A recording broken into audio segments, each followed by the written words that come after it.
राजस्थान राज्य क्षेत्रफल में सबसे बड़ा है। उत्तर पूर्व से दक्षिण पश्चिम में फैली अरावली पर्वत श्रृंखला राज्य को लगभग 2 विपरीत एवं असमत विभागों में विभक्त करती है। पहला पश्चिमोत्तर जो रेगिस्तानी है और दूसरा दक्षिण पूर्वी भाग जो मैदानी और पठारी है।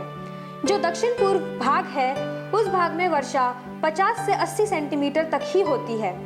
यहाँ के गांव की अर्थव्यवस्था केवल कृषि पर आधारित है। यहाँ खेती बारिश के पानी पर ही निर्भर होती है, इसीलिए अमूमन खेती में एक ही फसल का उत्पादन होता है। वाटर संस्था द्वारा उदयपुर जिले के झाड़ौल और गोगुंदा ब्लॉक में वाटर वसुंधरा ग्राम विकास कार्यक्रम का कार्य हुआ है। यहाँ तो अक्सर खेती करते हैं यहाँ के लोग और बाहर पलायन करके मजदूरी करने जाते हैं। खेती तो बरसात पे आधारित है, बाकी इनके 2 फसली तो जमीन कम है, यहाँ पे पानी नहीं होता, इसलिए तो बाहर ही जाते ज़्यादातर लोग मजदूरी के लिए। अभी तो बरसात के मौसम मक्का होता है ज़्यादातर, तो बाकी तो फसल यहाँ तो बिल्कुल कम है। उड़द भी होते हैं, चावल भी होते हैं, लेकिन बारिश पे आधारित है। बारिश होगी बराबर तो उनको फसल मिलेगी, बाकी नहीं मिलती है। खेती बाड़ी है थोड़ी थोड़ी या 5 बीघा। कोई एक फसल वे बार मक्की वेई, बाकी दूसरी फसल कोई नहीं वे बार गौरी को समस्या, पानी की समस्या है।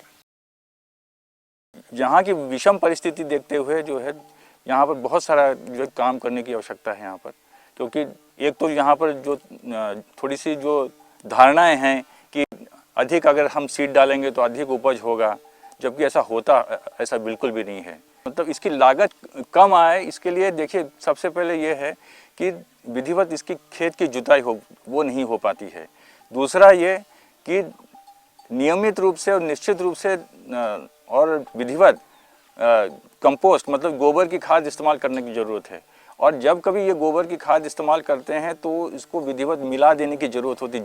नहीं तो क्या होता है प्रायः कि गोबर की खाद ये खेत में तो डाल देते हैं, लेकिन खूब धूप में उसको सूखने देते हैं, जिसका देना और न देना बराबर हो जाता है बिल्कुल। जो खाद की मात्रा बढ़ाएंगे त्यों मिट्टी में पोलापन बढ़ेगा और पानी सोखने की क्षमता बढ़ेगी, जिसकी वजह से बारंबार जो सिंचाई करने की आवश्यकता पड़ती है वो कम हो जाएगी। इसी तरीके से जो लागत कम आएगी। अगर मिट्टी का स्वास्थ्य ठीक नहीं है तो उपज तो ठीक तो हो ही नहीं सकती है बिल्कुल भी। अधिक बीज मतलब अधिक उपज ये कभी नहीं होगा, सब उल्टा हो जाएगा। और ये जानने की ज़रूरत है कि पेड़ पौधे को क्या चाहिए, कब चाहिए, कितना चाहिए, क्यों चाहिए और कैसे चाहिए। किसान देख रहा है कि निरंतर उसकी लागत बढ़ती जा रही है उसकी, और इसको कम करने के लिए विचार करने की ज़रूरत है कि हमें क्या करने से जो है खेती की लागत कम आएगी। सबसे पहले जो हमारे पास जो संसाधन है यहाँ से शुरुआत होगी। खेत की मिट्टी जो है मेड़ों को बनाने के लिए ज़रूरी है, क्योंकि खेत की मिट्टी अगर खेत में नहीं बनी रहेगी तो पानी रुक नहीं सकता है। खेत की मिट्टी खेत में और खेत का पानी खेत में। अगर ऐसा नहीं हुआ तो जो भूमि की जो खेत की जो उपजाऊ शक्ति है वो सब पानी के साथ धुल करके चली जाएगी। दूसरा ये कि कूड़वार बोना है, मतलब विधिवत बोना, कतारवार बोना है। पौध से पौध का फासला, जैसे फसल को देखते हैं वैसे उसके और प्रजाति को देखते हैं उसके अनुसार उसको जो है फासले की भी आवश्यकता होती है। पहले हम मक्का करते थे, उसमें मक्का क्या ज़्यादा बीज बोते थे हम। जैसे उसमें 5 किलो बीज डालते थे, उसी स्थान पे हमें 500 ग्राम बीज डाला। उसमें उपचार हमने पहले जीवाणु को खाद में मिला करके फिर उपचार किया था। फर्क तो ये उसमें एक ही फसल ले सकते थे पहले हम, अभी 2 फसल साथ में ले सकते हैं। इस मेड़बंदी से ये फ़ायदा हुआ है कि एक तो अपने खेतों में पानी बहुत सारा रुक गया है, इससे पानी में की नमी ज़मीन में रह गई है, इससे फसल बहुत अच्छी हुई है। और पानी भी रुक करके गया, इसलिए कुओं में भी पानी अधिकतर हो गया है। अरे पानी पचवारी वजह तो काफ़ी फ़ायदा हुआ है, जो कि इसमें एक भी पानी नहीं आई तो भी इतने अच्छे गेहूँ हुए हैं जो कि। और तो इसमें मतलब घास भी होती है तो वो भी बहुत अच्छी होती है, जल्दी बड़ी होती है। तो एक बार काटने के बजाय 2 बार काटी जाती है, क्योंकि एक बार तो राखी के दिनों में पानी भर जाता है तो बहुत जल्दी बड़ी होती है, और दूसरी बार और काटने के बाद और बड़ी हो जाती है, तो और दीपावली तक और काट ली जाती है। पशुपालन में भी मतलब बहुत फ़ायदा हुआ है, क्योंकि घास बहुत अधिक हो गई तो पशुपालन में कोई दिक्कत नहीं आई। वो अभी हम अधकालिया के वडेरा तालाब के फले में हैं, जहाँ पे वाटर द्वारा सॉइल वाटर कंजर्वेशन का काम किया गया है। पहले यहाँ पे जो पीछे की तरफ जो एग्रीकल्चर जो फसल है वहाँ पे एक खेत में ही कृषि होती थी, लेकिन अभी यहाँ पे 4-5 खेत में काम हो रहा है, जिसमें गेहूं की खेती ली गई है और चने की खेती भी है।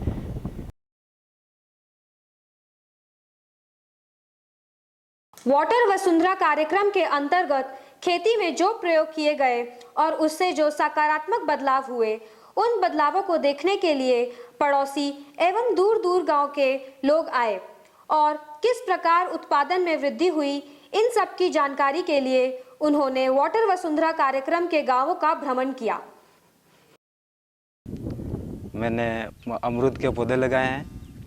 ये पौधे संस्था के द्वारा दिए गए हैं और खड्डे हमने खोदे हैं, श्रमदान। ये आम के बजाय ये इनके फल भी जल्दी आते हैं, करीब इनके 2-3 कुंटल एक पौधे से उतरते हैं। वाटर वसुंधरा संस्थान के द्वारा हमारे यहाँ मेड़बंदी करवाई, तो यहाँ पानी रुकने से हमारे दूसरे खेत को भी नमी मिली, जो मिट्टी बह के जा रही थी वो भी रुक गई और इससे हमारे फसल में भी अच्छी पैदावार हुई। पहले 5 कुंटल होता था, उससे बढ़कर 1-2 कुंटल बढ़कर 7 कुंटल होने लगे हैं अभी। गेहूँ और मक्की में भी यही है, बढ़ोतरी हुई है। 5 कुंटल से 7 कुंटल अभी हुए हैं, 2 कुंटल की बढ़ोतरी हुई है सर। पहले हमारे मेड़बंदी नहीं हुई थी, उस समय 50 पुलिये घास के होते थे, अभी उससे बढ़कर 100 पुलिये हो गए हैं घास के, तो इसमें हमारे अच्छा फ़ायदा हुआ है। ये फुहारा वाटर वसुंधरा ग्राम विकास कार्यक्रम जे मिला है हमको, वो सर फुहारा में माँ खेती अंडीच करता गौरी नंडी आणि अपने कुड़ऊ जो बड़दू रेंट चलावता सर, पूरा दिन रेंट चलावना पड़ता और वो पानी भी जमीन में सब ज़्यादा पानी मरता सर, थोड़ी जमीन गिली रहती पूरी रहती नहीं।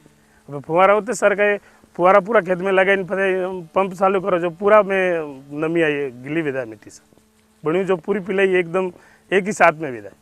दूसरी तो पानी सर पूरा कूड़ा एक बीघा में ही नहीं फरतून साफ विदा तो नहीं खाली विदा तो कूड़ा, तो वो पूरा दिन 3 आदमी तो लागत करीच रहते सर, 3 न 2 बड़द 5 विदा था सर।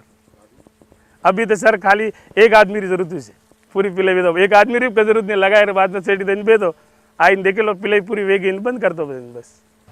वैसे देखा जाए तो मैं खुद भी इसी परियोजना क्षेत्र है उसी गांव से हूँ, हाइला से, तो मैं शुरू से अभी तक यहाँ रहता हूँ, बड़ा हुआ हूँ। आज लगभग 40 साल की उम्र है। इसमें मैंने देखा था कि पिछले 15 साल से ये जो क्षेत्र है या यह जो परियोजना गांव है, ग्राम पंचायत विस्मा या आसपास का मेवाड़ का क्षेत्र है, इसमें 1 से 2 फसल पिछले 15 साल से कभी नहीं हुई। पर ये जो कार्यक्रम करने के बाद पिछले साल नज़र आने लगा था, जहाँ पे नाले थे, जहाँ पे कुएँ थे, वहाँ पे 1 से 2 फसल हुई थी। मक्का का फसल तो होता ही होता था, इसके साथ साथ सर्दियों की ऋतु में जो गेहूँ और चना देखने को मिला था, ये 15 साल बाद इस कार्यक्रम की ही देन समझता हूँ मैं। जिस समय हम लोगों ने ये काम किया था, काफ़ी हद तक कुछ लोग हमारा विरोध भी करते थे, कुछ लोग ये काम अपने खेतों में कराना भी पसंद नहीं करते थे, लेकिन और कुछ लोग मेड़बंदी के खिलाफ भी थे कि किस तरह का ट्रीटमेंट कर रहा हो, इससे हमारे खेत को नुकसान होगा, मिट्टी बह जाएगी। लेकिन जब उनको समझाया और उनके खेतों में हमने इस ट्रीटमेंट को करवाया, तो उसके बाद लोगों के मन में काफ़ी ज़्यादा बदलाव आया। लोगों को जो इम्पैक्ट देखने को मिला वो इम्पैक्ट बहुत ही शानदार थे। तो जब लोग बाग हमें बताते थे, अपने एक्सपीरियंस शेयर करते थे कि यहाँ पर बहुत ही अच्छी तरह की फसल हुई है और हमने खरीफ के साथ साथ रबी क्रॉप भी किया, जो हमने पिछले 17-18 साल में नहीं किया था, तो काफ़ी अच्छा लगता है। खेती द्वारा में साहब वाटर सस्ता जानकारी बताई साहब, बधारा डॉक्टर साहब बधारिया जो मैंने बुआरी बताई हमारे वो 1.5 फीट चौड़ो 1.5 फीट लंबो अडी अमृत पानी में वह हल्दी मलाई मटे हिकाया भाई ये यूँ रोपाई करनी, रोपाई करे पिलाई करनी। अमृत पानी साहब वो दूसरा में गोल बनाई मशीन छिड़काव करे रहा में। अब अच्छी है खेती। पहले साहब खेती करता में जो अतरो माँ कई नहीं मिलतो। अबे मारे अब के यो देखा है माँ का डबल है। थोड़ा 1.5 यो माँ गैप ही जो गैप हूँ मैं थोड़ा धनिया साइटियो मको डबल फसल मिलेगा। 1.5 डी माँ दूरी लीधी है जो अबे अणमा किला 1.5 किलो माँ हल्दी बैठ जावे। गुण माँ पहली माँ ज़्यादा खर्चो। हाँ हाँ अणमा कम में खर्चो। सच्चाई बैठक रह गई इनमें कूड़ा को प्रस्ताव दी दो। पहले हो कूड़ो 10 फीट भी नहीं हो कूड़ा में काम चालू की दो। 2 ट्रैक्टर रहती 10 कट्टा सीमेंट बंदे की सब ऊपर है वो पहाड़ के अंदर वो लगा वेट में तो पानी मिला वहाँ पे तो हमारे कूड़ा में भी ज़्यादा पानी का वो बढ़ोतरी हो गया। नहीं होता तो वहाँ पानी सीधा चले जाता। वहाँ कूड़ो नहीं बेचता तो वहाँ कई करता मैं मजदूरी करता साहब। कूड़ा में पानी बेवाऊँ हमारे खेत में फसल लेवागा गेहूँ और सरसों। पहले तो कहीं नहीं था पानी नहीं होता मक्का बोता था बाद में कुछ नहीं है। अभी पानी हो गया तो अभी गेहूँ बोऊंगा खेत में और सरसों। गेहूँ लेवा बाद में गर्मी में पानी जो होगा तो पानी रहेगा तो खेत में दूसरा फसल बोएगा और भिंडी आल तरोई ये बोएगा और बच जाएगा तो पशु के पीने में काम मिलेगा फसल में काम मिलेगा। गांव बगड़ुंदा के खेड़ा फलावासियों ने अपनी आजीविका के लिए लगभग 24 वर्ष पूर्व 40 परिवारों ने मिलकर अपनी मेहनत व श्रमदान से एक सामूहिक कुआं बनाया था। कुआं बनाने के बाद जनजाति विभाग के द्वारा उस पर एक लिफ्ट भी लगाई गई। किसानों द्वारा सही रखरखाव न करना और हिसाब में पारदर्शिता न होने के कारण यह लिफ्ट धीरे धीरे बंद हो गई। वाटर ने लगभग 3 वर्षों तक गांव में प्राकृतिक संसाधन प्रबंधन के साथ साथ अन्य विकास के कार्यों का क्रियान्वयन किया। इस दौरान गांव के लोग लिफ्ट का पुनः संचालन करने की मांग हमेशा उठाते रहे। इस कार्यक्रम के अंत में लिफ्ट का पुनः संचालन करने का काम शुरू किया। लिफ्ट में श्रमदान के रूप में श्रम से संबंधित सभी काम नाली खोदना, पाइप डालना, नाली वापस भरना तथा बिजली का बकाया बिल जमा करना इत्यादि भागीदारों द्वारा किया गया। लिफ्ट के पूर्व अनुभवों को देखते हुए एक ठोस कार्य प्रणाली बनाई गई जिसमें लिफ्ट से संबंधित भागीदारों की एक पृथक समिति का निर्माण हुआ और बैंक में खाता खोला गया। लिफ्ट संचालन के लिए 2 स्थायी कर्मचारी नियुक्त किए गए। लिफ्ट के रखरखाव के लिए प्रति परिवार 500 रुपये वार्षिक दर निश्चित किया गया। पानी का उपयोग करने वालों पर प्रति घंटा विद्युत भार निश्चित किया गया।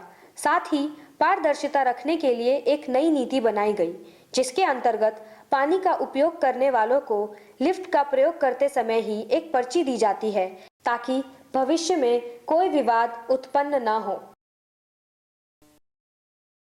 इस कार्यक्रम का एक मुख्य उद्देश्य था कि मिट्टी और पानी को रोकना।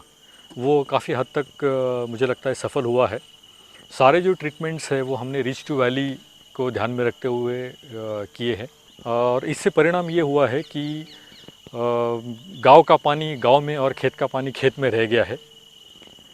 जो पानी अब रिसाव करके कुओं में गया है और यहाँ का जो कुओं में जो वाटर टेबल है वो काफ़ी हद तक ऊपर आ गया है। जो एक्सेस रन ऑफ था वो एनीकट जो हमने नालों में बनाए हैं उन एनीकट के द्वारा उनको रोकने की कोशिश की है। मेड़बंदी के कारण, खास करके मेड़बंदी के कारण अब हुआ ये है कि जो खेतों की मिट्टी बह जाती थी या जो मिट्टी के साथ खाद भी बह जाता था वो अब सब बहना रुक गया है और खाद और मिट्टी और पानी भी खेतों में रुकने के कारण उसमें अच्छी नमी रही है और उस नमी रहने के कारण फसल की पैदावार भी काफ़ी अच्छी दिखाई दे रही है। बहुत सारे खेत ऐसे हैं या बहुत सारे किसान ऐसे हैं कि जो सिर्फ एक ही फसल लेते थे। अब ये नज़ारा दिखता है कि बरसात के फसल में तो वृद्धि हो ही गई है और पानी रहने की वजह से अब लोग दूसरी फसल भी लेने लगे हैं। तो इससे क्या हुआ है कि माइग्रेशन जो है, लोग पलायन का जो प्रमाण है उसमें काफ़ी हद तक कमी आ गई है।